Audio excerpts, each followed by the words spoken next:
This part of Dallas didn't exist just a few decades ago. And just a handful of buildings sitting out of place amongst modern high-rises are left to tell the story of the vibrant Mexican-American neighborhood that came before it. Little Mexico was the center of the Dallas Mexican-American community from the 1910s through the 1980s, so thoroughly dismantled today that the thousands of people who spend time in what is today the Harwood District, Victory Park, and Uptown barely know that an entirely different place stood beneath it just decades ago.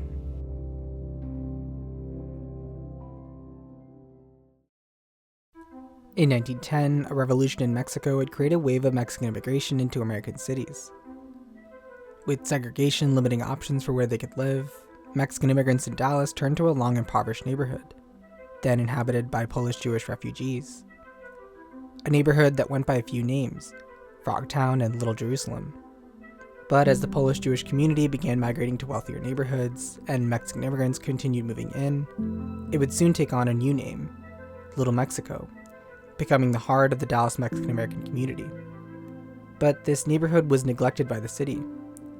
Streets were unpaved, there were no sidewalks, many houses lacked indoor plumbing.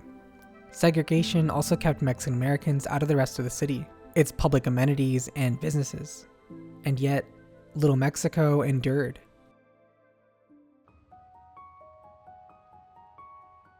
Religious groups stepped in and formed a significant support system for the community.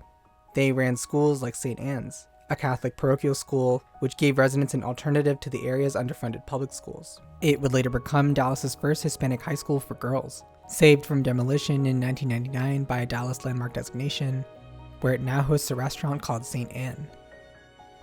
One of few neighborhood amenities, Pike Park, was initially only open to white families. But by 1931, rules were established allowing shared use of the park between white and Mexican American families. As one of the few places the community could congregate in a segregated city, the park became the center of life in Little Mexico.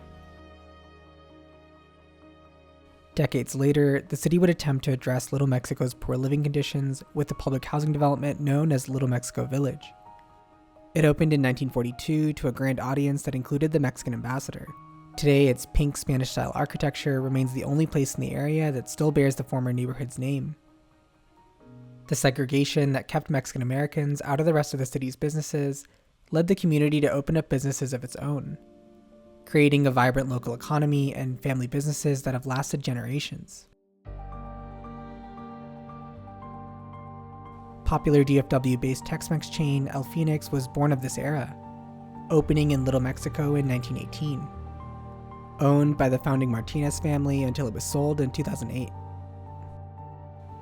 Next to it is the building that housed Luna Tortilla Factory from 1938 to 2007, designated a Dallas landmark in 2001. Now Mexican restaurant Mesa Maya operates in the historic building. Both buildings were once an integral part of Little Mexico's neighborhood fabric. Now they face a wall of concrete from a highway. And then came America's post-World War II suburbanization boom. Highways built for the benefit of mostly white suburbs sliced through Little Mexico over decades, demolishing parts of it and then fragmenting whatever was left. Dallas North Tollway to the west, Woodall Rogers to the south, and Harry Hines Boulevard in the middle of the neighborhood. Developers, namely Harwood International, began buying out homes and businesses to demolish them and build out what is today the Harwood District in Victory Park. The final house was demolished in 2020, whose owner, Charlie Villasana, refused to sell his house and adjacent store until he died in 2018. It's a house that many in Dallas have driven past on their way into downtown Dallas, possibly wondering why such an old house still stood amongst modern high-rises. Cities and neighborhoods aren't meant to stay frozen in time. They evolve as they meet the needs of a growing population and changing demographics. There was indeed a neighborhood that existed before Little Mexico, just as there is one after it. But rather than a natural evolution, the people of Little Mexico were largely pushed out, the neighborhood underneath erased, and built anew with barely a nod to what stood before. And as a result, the thousands of people who work, live, and visit here today pass through never knowing the incredible stories of what came before.